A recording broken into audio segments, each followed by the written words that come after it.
Magandang hapon. Nandito po ako ngayon. Nandito na po yung pinabili kong mga grocery, prutas at ibang gamit ko sa pangangailangan ko. Nagpapasalamat ako sa nag-sponsor ng pagmamahal sa akin ng pambili ng diaper, saka mga grocery, mga gamit ko sa katawan. Miss Love Flying, maraming salamat po. Malaking tulong po to sa akin. Yung pong diaper, saka yung gamot ko, pinabili ko pa po. Kaya, basta susunod na video ko po yun i-vlog. Maraming pong salamat, Miss Flying, Miss Love Flying, sa pagmamahal mo kay Nanay Mila.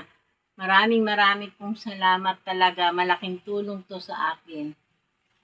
Pagpalain ka ni Lord, Miss Love Flying.